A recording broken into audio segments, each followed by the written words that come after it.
All right, this time on Matt Fixes All, we're gonna change an ignition switch on a Dodge Ram. This is a 1500 Ram van, but this will also work for your Dodge Ram trucks of a similar year. This one's 2003, anything earlier than that. All right, and this is what it looks like. Contacts that go bad are right in here. Your ignition goes right in here as far as your key cylinder goes. All right, so let's see what we need in order to do this job. Woo! We did it! Yeah! And then we should be able to push a button. Smells like new car. Okay, so this channel is all about raising awareness for kids with neurologic deficits. This is my son, Rust. Have to do some repairs. It's any charities that you can. And please subscribe and for your performance store. See if this thing makes the journey.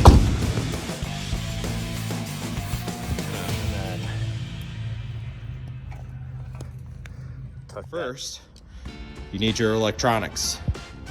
Next, we've got a T15, a T25, and a Phillips head. You'll need a big screwdriver of some sort in order to clock the thing to match up with your lock cylinder. And that's pretty much it. You'll just need a little bit of time, and don't forget your organizational strategy, which we will talk about during this video. All right, support the kids. Let's get rocking. Van time. All right, guys, welcome to this episode of Matt Fixes All, so check it out. We're in the Ram van, and so this will apply to Ram trucks and Ram vans. This thing's a 2003, and what is happening is when you're driving, if you hit a bump or something like that, the turn signals stop working, the radio goes off, and the windows no longer work. So I know in one of my previous videos that I did on a Jeep having issues with turn signals and the horn working, I showed you guys that there's a spot on the Jeep where it's a ground wire issue, right? And so I'm gonna show you how I know it's not a ground wire issue and what we need to do. So first, let's turn the beast on.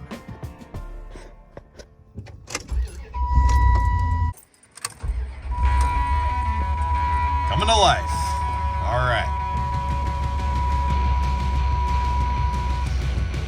So let's go ahead and we'll turn a turn signal on, and then we'll be able to jiggle the key. Here we go. Oh, I messed everything up. Now, turn signal isn't working. Radio isn't working.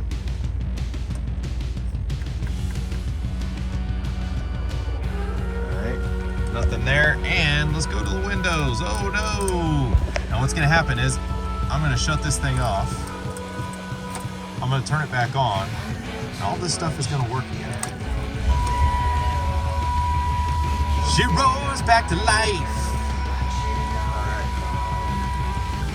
Radio works. Windows work great. Awesome, awesome. And turn signals for the win. All right, so because we jiggled the key, we know that the problem is actually in the column. And I'll show you what part it needs. All right, guys, so this is the Ram van needs. So what you see right in there is where the lock cylinder engages. That little white piece in there rotates and then causes all of these little contacts to get engaged, and these control all of the accessories and send electricity to them. So what has happened is where this is in here, that contact has gotten messed up, so the electrical signal isn't getting sent out to these guys the way that it should. And so what we need to do is we will actually take apart the lower portion of the dash here, and we'll replace this. And then that whole problem will be solved. Now I do have an issue with my heater fan in the rear of this van not working, so I want to, since I know there's an issue with this, I'm replacing this, and then if this doesn't happen, then I'll throw in some relays back there. But apparently this is a super common issue on the Ram trucks and the Ram vans per the forums and stuff that I was reading on. So anyway, we'll go ahead and take this out. Okay, so our ignition starter switch is going to be up underneath here. Now, in order to get there, we're going to take this off, and then there's a couple of screws, and that'll allow us to drop this lower piece, and then we'll be able to have pretty good access. So first things first, I'm just going to give myself a little bit extra clearance.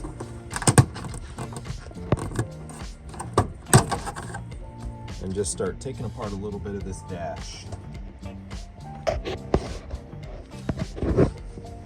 So bam, bam, bam, bam. Okay, so I took out 4 screws that I had just pointed out. Bam, these little guys. Had to take off my trailer brake controller there, brake proportional controller, and then this actually pulls straight out. If you can, like so. And then I'm gonna use both hands real quick. Let's see. There we go. I'm just kind of gentle so I don't mess up my dash. Nobody wants a squeaky dash. Squeaky dashes are the worst. All right, so that just pulled straight out. Ta-da! All right. I forgot the most important part of this job. Ziploc bags for all the little screws so you can label them.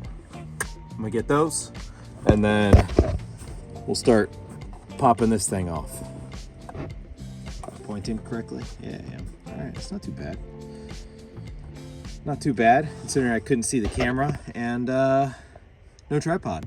So let's do it. Most important investment of any any project. Zippy bag, doesn't matter what brand, and marker to write on it. Doesn't matter what brand. This is not an endorsement of brands.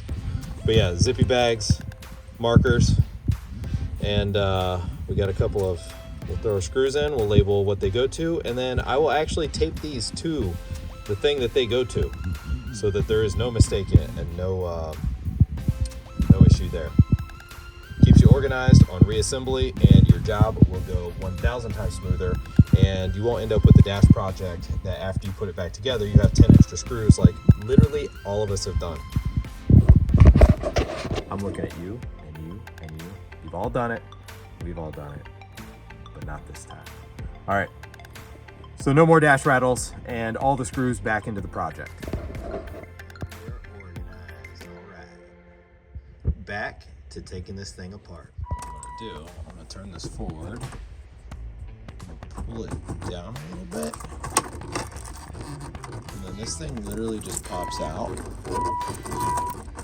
then we can get it past the dash. All right, I'm gonna put it back up in park, and then I'm gonna go detach the battery, and then use a T15 Torx to get the screws that are here and here.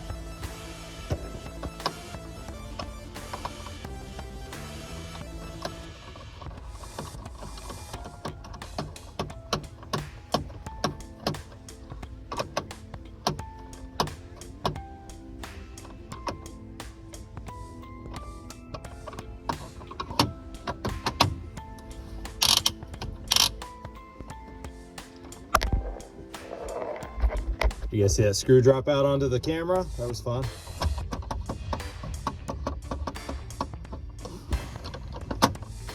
All right, we got that.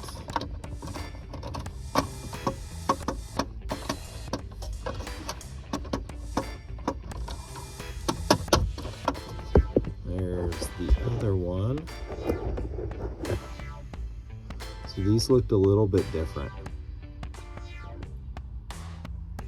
Smaller, dark one came out closer to the key in the deeper hole. Has a smaller head on it. All right, so next we got to get this off. You're gonna pull it down and you pull it off. And see, it just literally slides.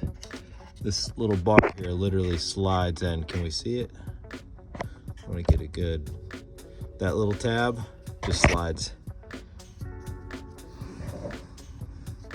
into that. So that'll be easy to put back on. We're gonna put that in our zippy bag with the underside screws. Great stuff. Okay, now by removing that, then we're gonna be able to access our third and final Torx, which is right here, so that we can remove this piece of plastic. All right. This is another like dark colored one. Dark colored one with the narrow head. Zippy bag. Make some weird faces for the camera there, and bam! All right, now this thing, when we go to take it off, the lock cylinder's kind of in the way, so you just pop it like that, and then gently bring it down, revealing. We can take the top off too. So we got the tops, we got the bottoms. We're gonna set them off with our plastic pieces, and then let me show you guys what we are working our way towards. Working our way towards terrible backlighting. No, we're working our way towards this thing right here. So that right there matches up with this little guy, so we have the right piece. We just have to get to it. Now the key is we actually have to go into it to get it from the side of the lock cylinder itself. So taking this out is going to be one of the keys to the removal of this piece. Okay, so next we need to turn it to the on position in order to push up on a little spot right here. You kind of feel it fall up in there. And then out it comes. And this is what we were pushing up on. I just used the same little Torx screwdriver that I've been using. It doesn't really matter as long as it's a little screwdriver. So what that does then is that's gonna free up the piece on the inside there. All right. Now we get to work over on the underside on the other side. This light is blinding. All right, so this piece right here for the tilt column is going to end up being in the way. So what we need to do, we need to unplug these two little guys. Easier said than done. Be very gentle with all of your electronics so that when you put them back in, they work well for you. If you get to the back side of it, it'll pop out. Just got a little squeeze tab on the underside there, and that'll allow us to get to our Torx 25 screws, 2 of them.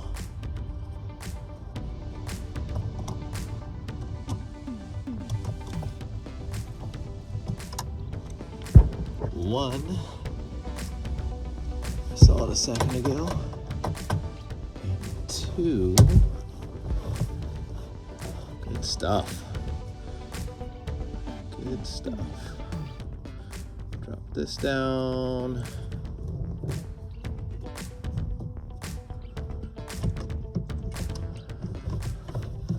The long one goes in the back side. The short one goes in the front side. Let's get them a bag, shall we? Nice T25.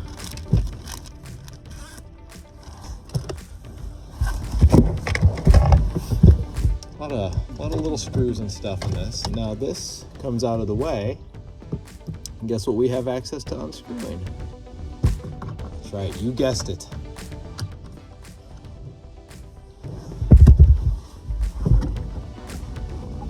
Let's figure out what size. We're back to the 15.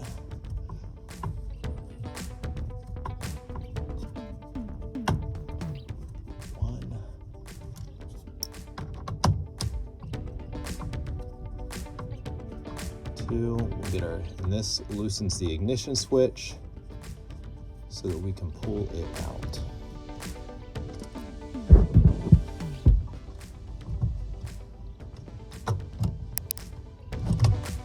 Like so. And we just have to unclip it here.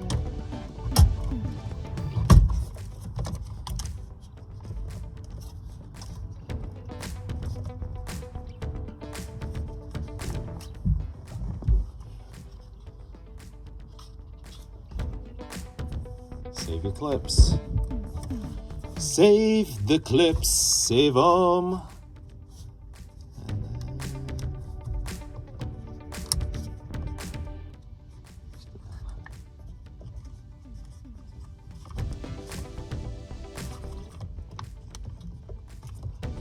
Clip on the top side. It pops up. There you guys. This thing right here. Pop it up.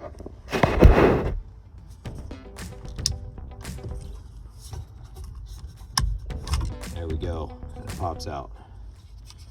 Old. Out. And then we're gonna have to put the new one in. Now I'm gonna show you guys something that we need to do, because we need to make sure that the new one on the inside is clocked. Okay, so the wheel lock cylinder, you can see this is the old one right here. You can see the way it's clocked, and you can see the way that this one is clocked, and they are not the same yet. So you want these to be pretty dead on, so that when you go to insert your lock cylinder back in, you don't have any issues fitting it in there. So I'm gonna get a flathead screwdriver. I'm gonna rotate this around so that it matches the old one before we insert it. All right, giant screwdriver time. And there we go. Okay, we're getting pretty close. Not quite though. Right there, it kind of feels like we're looking at it. All right, now we get to insert the new one and then insert the clips. All right, first things first, insert that.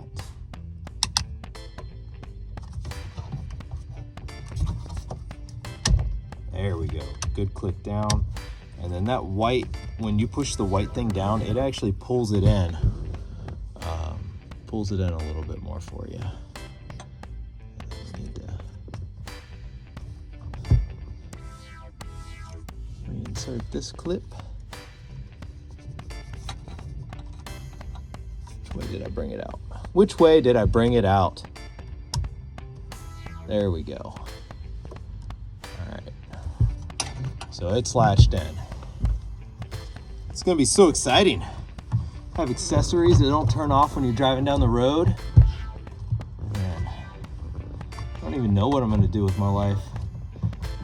I will say this, there's something about an older vehicle, even this thing, at 20 years old, that is just more fun to drive, and it feels like it has just like more, I don't know, more soul, more of a soul than, I know vehicles don't have souls, but just the character and all the stuff that comes with driving in an older vehicle. You can get all the stuff working on them, you know?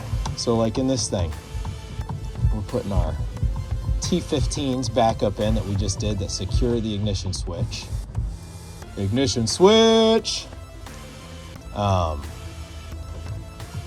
So put our T15s back up into here, and then, yeah, so anyway, a lot of this stuff is pretty decent to work on.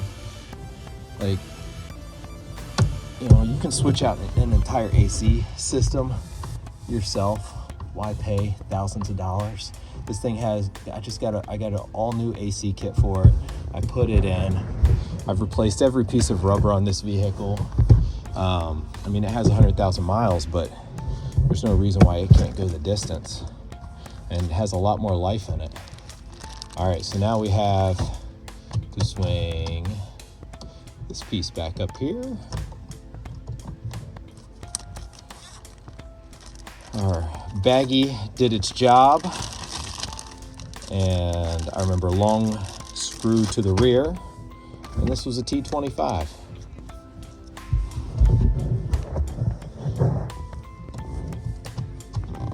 Make sure I can see. You know, there's the inherent challenge with making sure you can see what you're doing while still giving you guys a view of the situation. Something like that. There it is. There it is. That's where we want it.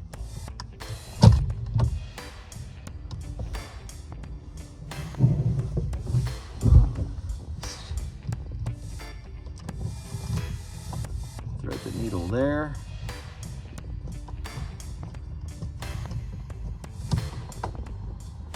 I'm not going to fully tighten it down yet until I get the front one lined up. In there like swimwear, guys. In there like swimwear. You know, because swimwear's in there. So we'll just get it good and tight. That's a technical term for tight. I'm going to plug these little doohickeys back in. You know what? I didn't have to write on this bag. We're gonna save that bag. Save that bag for the next adventure. All right, so we got this back up in, we got this back on. Next, we're going wheel cylinder. All right, this is the piece of the action we all want to know about. So it's got this little keyed end down here, and that is what is gonna go all the way in. Assuming we're lined up properly. Boom! And guess what? My key still works, and I can hear it engaging on the other side, and if you feel it, you can feel it engaging. You know it's good. Okay. Now we're on to dash reassembly. Cool. Honestly, not that bad of a project. Seems a little daunting, or it can, just because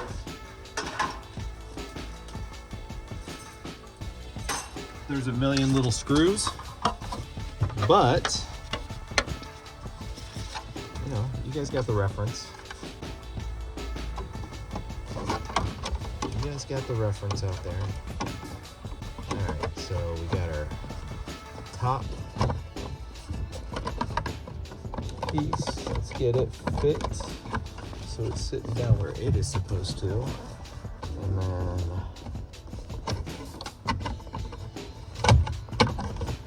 good. And as you're doing this, little tip, like to make sure it's seated down, you can see, I'll point with my little finger right here. You can see where that kind of drops into a little space. And it's got that on the other side too. And then it's secure. And then we've got our four-way piece popping right out of the top. Very nice. Some noise stuff. I don't know how you guys feel about noisiness, but I'm a fan of noisiness in general. And there's some people that are like taking the shift lever off and stuff to do this. I don't think that's necessary since we didn't do that. Why do more? It's noise. How many times can we say noise until it becomes a noise or annoying? All right, so now we've got our little bottom pieces here, and we're going to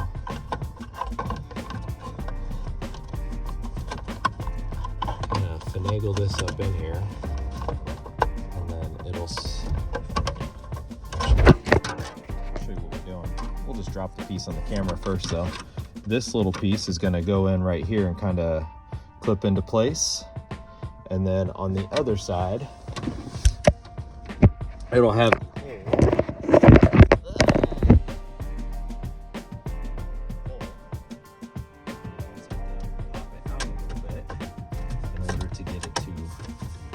snapperooski, and then you screw it down, and then it'll need a little snapperooski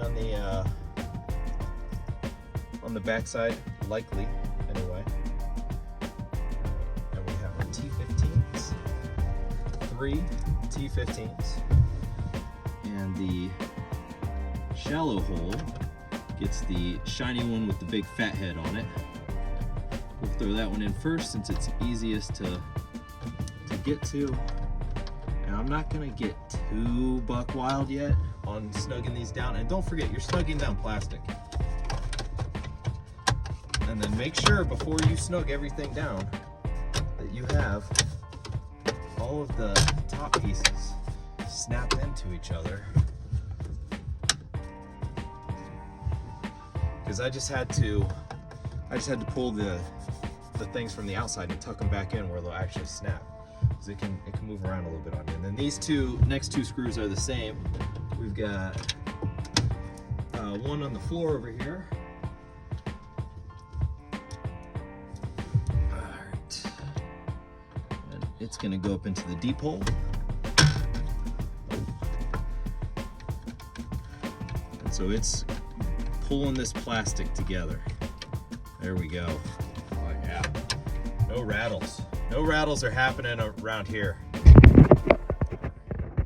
Our next one that's gonna go up in the third hole here. Boom boom pow.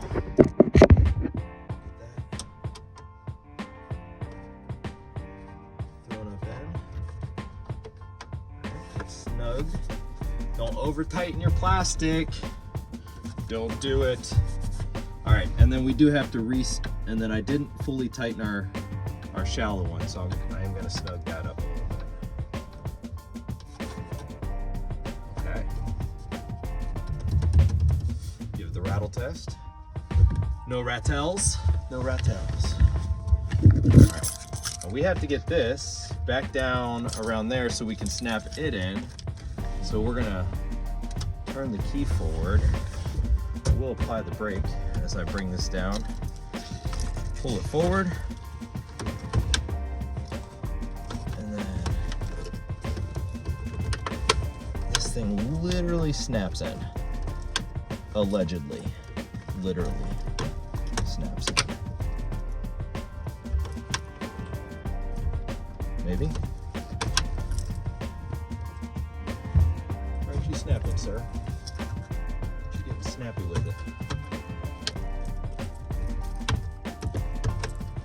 There we go. All right, there's a little bit of a lip on the backside here. Pop that in and then bring it forward into it. Put it back up in the park.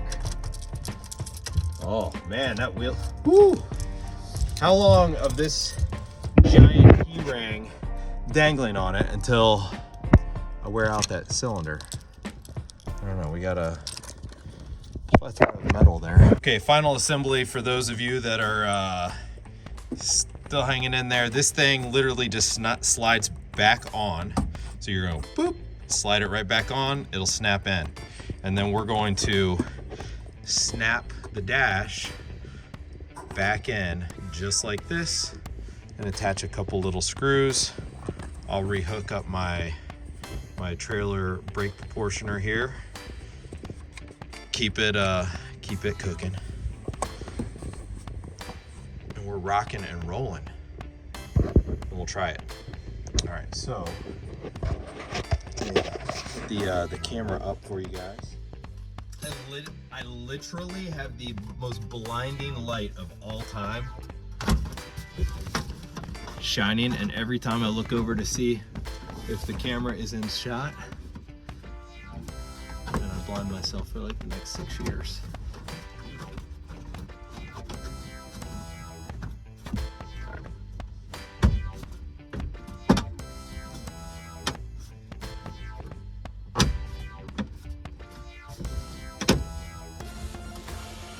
Make sure you do a good job. This could be a rattle spot, you know what I mean?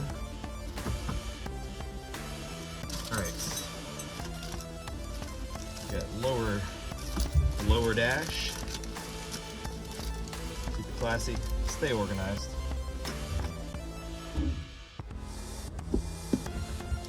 And so we're just gonna throw these back in the order that we took them. If you use drill,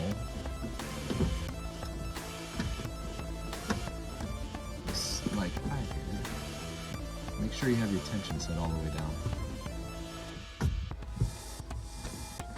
Not even lined up yet. Let's see what's going on down here. There we go.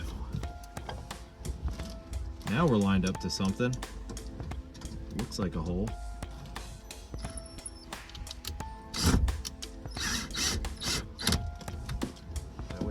Over torque on the plastic.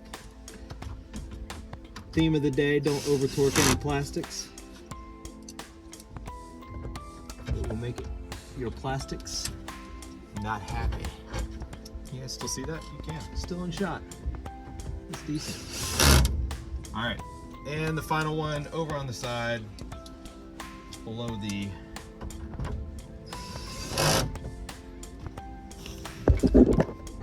panel.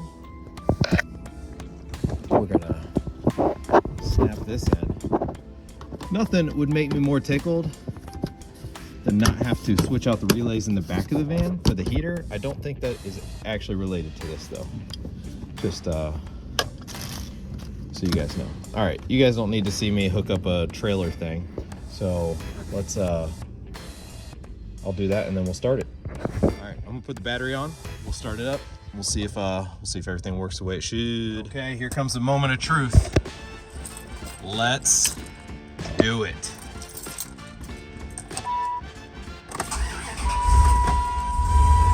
There she is. All right, let's jiggle the key. We're key jiggling. Turn signals still work. Let's find out. Get any. Rear heater's still not working.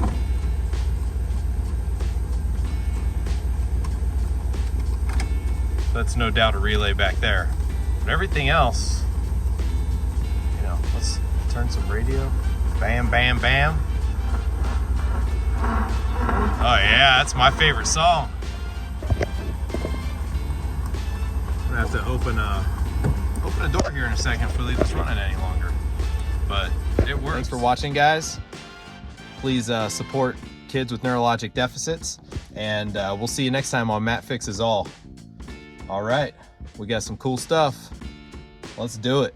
Van time.